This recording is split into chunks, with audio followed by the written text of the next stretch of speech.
let us take this closed loop block diagram. So in this closed loop block diagram, I have G of s and H of s, very standard closed loop block diagram, and R of s is input, C of s is output. We have a negative feedback. Now for this system, let us write the characteristic equation. What will be the characteristic equation? 1 plus GH is equal to 0. So we can also write that GH is equal to minus 1. When you apply the magnitude of this, what will the magnitude of GH of s? Magnitude of G of s is equal to 1. Magnitude of minus 1 is 1. So magnitude of GH is equal to 1 is called the magnitude condition, because the characteristic equation is 1 plus GH is equal to 0. So this magnitude of GH of s is equal to 1 is called the magnitude condition. Similarly, when you write angle condition, what will be the angle of this?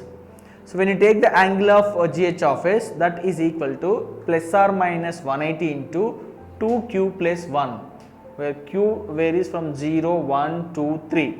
That means the angle of GH of s is odd multiples of 180 degrees. So that is plus or minus.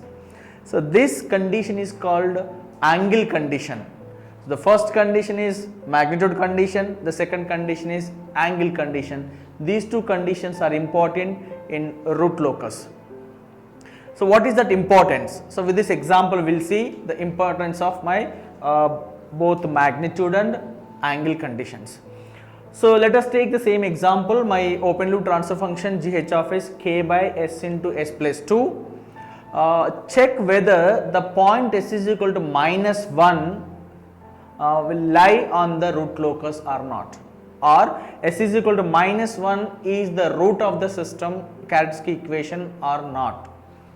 So this is what we need to find out, that particular s is equal to minus 1 point is a part of the root locus, or it is a root of my characteristic equation or not. So when you substitute this in angle condition, let us check what is angle condition. Angle of GH of s is equal to minus plus or minus 180 2q plus 1 when it is q is 0, 1, 2, 3, 4. So when you substitute this, you know the GH of s k by s into s plus 2 and take the angle of it, but you should take s is equal to minus 1. Wherever s is there, substitute minus 1. Let us look at what will be the angle. So numerator I have constant k, that angle will be 0. In the denominator I have s, for that s I am substituting minus 1, therefore minus 1, imaginary is not there, therefore that will be 0 degrees. And again I have s plus 2, for s plus 2 s is minus 1, I can substitute minus 1 plus 2. So again I have, there is no imaginary part, therefore that angle is, you will be getting for minus 1 the angle is minus 180. Whenever you have minus 1, the angle is minus 180 degrees. So 0 by 0 plus minus 180, so you will be getting 180 degrees. So that means your angle is going to be 180 degrees. What is the condition says? Condition, the angle of GH of s is minus plus or minus 180 degrees. So that point s is equal to minus 1 is satisfying the angle condition. Next look at the magnitude condition. GH of s magnitude is equal to 0. What will the magnitude? When substituting s is equal to minus 1, it is going to k divided by, when you substitute here you will be getting minus 1 plus a0, and we have minus 1 plus 2 j0 when you get the magnitude, and k is going to be 1. So when k is 1, then you will be getting the value of s is equal to minus 1. This we already seen in the previous example. So when k is 1, both roots are at s is equal to minus 1. So from this exam you can conclude that whenever there is a point on s plane or s is equal to something point satisfying these two conditions, angle and magnitude, we say that that point is a part of the root locus, or that point is the root of my characteristic equation. So other way we can say that all the roots of the characteristic equation must satisfy these two conditions, angle condition as well as the magnitude condition. Or if you want to find any point on the root locus, whether it is on the root locus or not, then we can use these two conditions, angle and magnitude conditions. Now, so what I can say now here, the angle condition is mainly used to find whether the given point lies on the root locus or not. Then the magnitude condition is mainly used to find the k value for any point on the root locus. When I say s is equal to -1 is on the root locus, and what will be the k value at that particular point? We got it as k is equal to 1. So we can find out. We can also use the magnitude condition to find whether the given point is there on the root locus or not. For that, magnitude is equal to 1, then we will find the k value. The k value must be real and positive. When k is real and positive, whatever the point we have, that point is also part of the root locus, or it is a root of one of the roots of your characteristic equation. So these two are the applications of magnitude and angle conditions, very important when you are analyzing or discussing the root locus technique.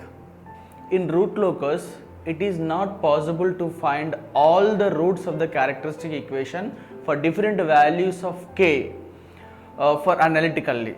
Therefore, we have a graphical technique given by events. So there are certain rules available. Based on the rules, we can construct the root locus, and we can analyze the root locus, and we can design the control system using the root locus. Now let us see what are the rules given by the events. So there are certain rules. Look at the first rule. The first rule says that your symmetrical root locus is always symmetrical about the real axis. Means you have poles and zeros. Those poles and zeros are always symmetrical about the real axis. Therefore, your root locus is also root locus. When I say there are many root locus branches or root loci, the complete root loci is symmetrical about the real axis. So second, we can say that the starting point of the root locus and ending point of the root locus. The starting point of the root locus is the open loop pole. The ending point of the root locus is the open loop 0. So we know that the root locus definition, root locus is the locus of the roots of the characteristic equation when open loop gain k is varying from 0 to infinity. Therefore, what will be the starting point? Starting point is k is 0, ending point is k is infinity. So we can take the characteristic equation. We already seen one example where k by s into s plus 2 gh of s function. So in that, when substitute k value, so the corresponding characteristic equation, the roots are, one is at s is equal to 0, other one is at s is equal to -2. So we can look at the table which we have already seen. So in this table, when k is 0, I have one, s1 is at 0, s2 is -2, which means that the starting point of the root locus is at the open loop pole, ending point of the root locus is the open loop 0. Now, so why we take only open loop transfer function? Because in always control system, the open loop system is available to you, and we need to close the loop and we need to analyze the stability of the closed loop system. Therefore, here also we will take gh of s, and that gh of s should be in pole 0 form, so that we can directly locate poles and zeros on S plane. So those open loop poles and open loop zeros are important to estimate or to easily locate the starting point and ending point of all root locus branches. Then how many root locus branches will have in a given root locus? So number of root locus branches is equal to number of open loop poles that are available. So for example, if k by s into s plus 2, there are 2 poles available. Therefore you will have 2 root locus branches,